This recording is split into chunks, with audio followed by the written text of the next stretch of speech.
What's up, YouTube? So you want to buy some vintage cast iron? Hang tight, I'm going to give you some buying tips. So, let's meet the Beatles.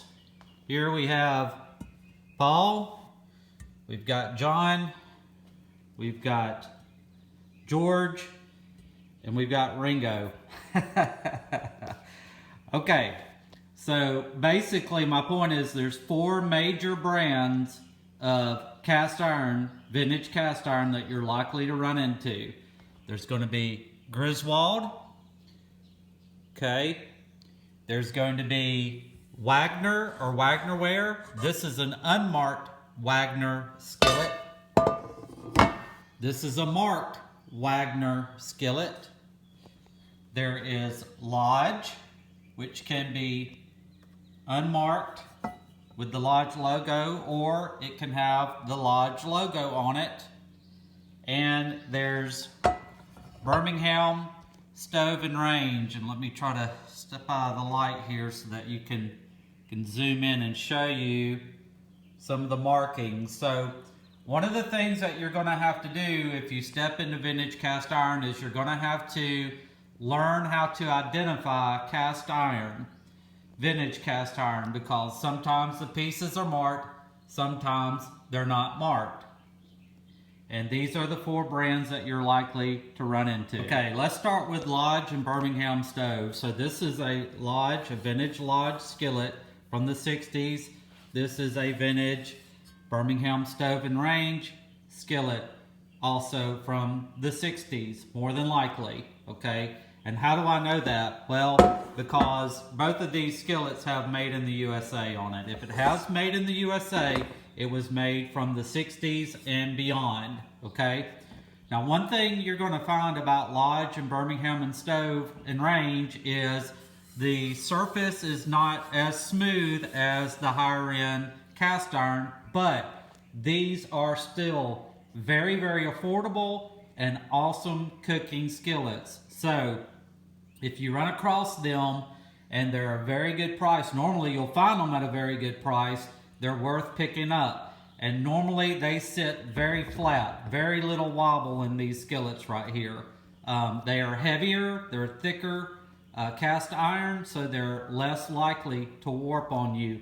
One thing to note about a Lodge skillet is it will have these indentations. This is called the heat ring at the 9, 12, and 3 o'clock position, whereas the Birmingham Stove, the heat ring is just a solid heat ring. The writing on a Birmingham Stove looks like the old typewriter writing. I don't know if you can see that or not.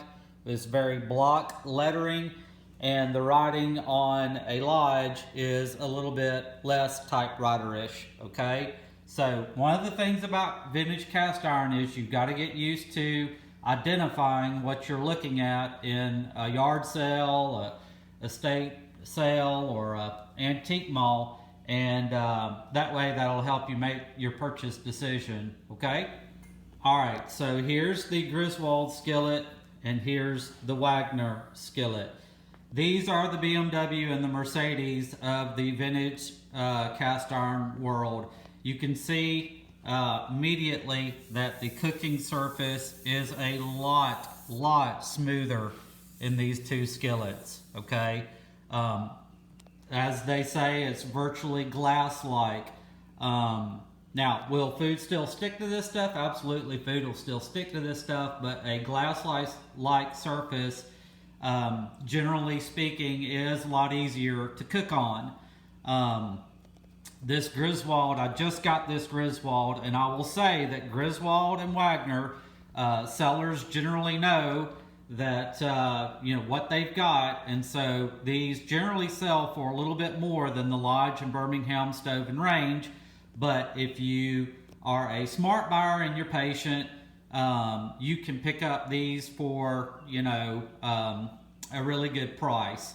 And I generally set a budget of about, you know, 20 or 30 bucks is about the highest that I will go, unless it's a really nice piece of cast iron.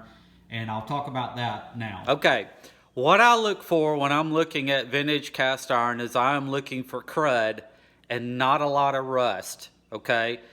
It's iron, it's gonna rust. So if it's old, there's probably gonna be a little bit of rust on it, but I am looking for pieces that do not have a lot of rust, but might have a lot of crud or like gummed up, goopy looking stuff on the inside cooking surface or the outside cooking surface. That stuff will burn off in the oven clean method, so don't shy away from what I call crud.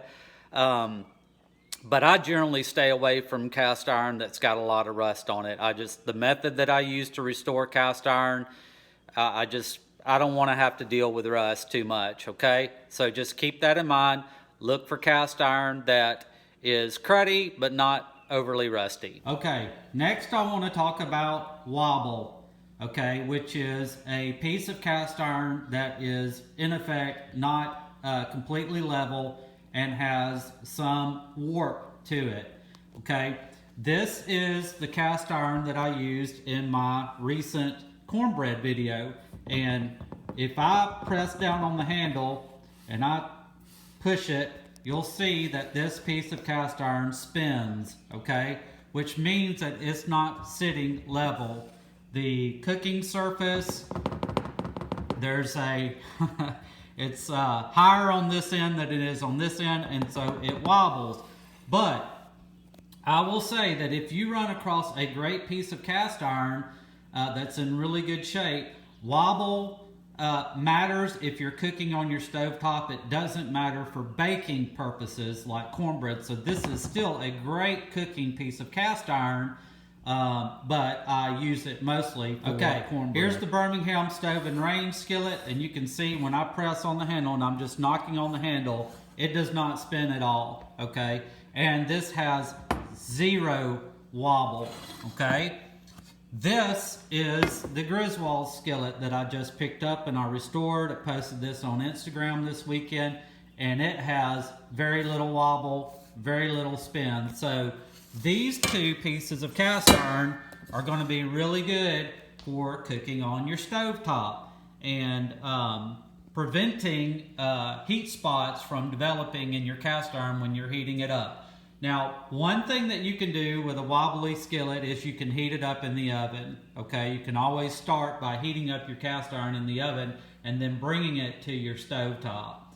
That's one of the beauties of cooking with cast iron is you can go between your stovetop and your oven back and forth, and you don't have to worry about parts melting on it or anything else. They're very sturdy in regards to moving back and forth between your stovetop and your oven. But yeah, you want to use a piece of cast iron that's not too wobbly on your stovetop. And I will say, I've been doing this now for a little bit more than 6 months. Most every piece of cast iron is going to have a little bit of wobble, okay? It's very rare to find a piece that is completely devoid of wobble. You can, but normally, especially for like this Griswold, which does not have a heat ring, and the walls of the cast iron are a little bit thinner. You can see it's perfectly flat on the bottom, no heat ring. Generally, pieces like Griswold and Wagner will have some mild amount of wobble to it, okay? So, yeah, just look for the pieces that are really warped that, you know, you might want to steer clear of them, unless they're just dirt cheap and you want to use them for cornbread.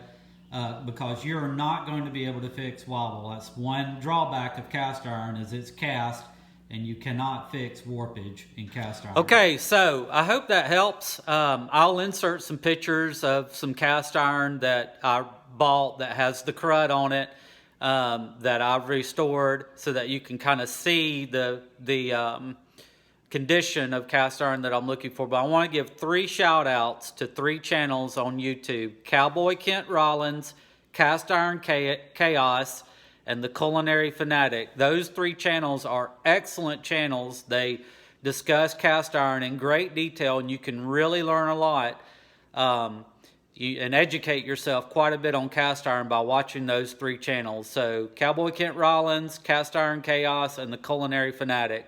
And if you have any questions, just post them in the comments below. I'll answer them the best that I can.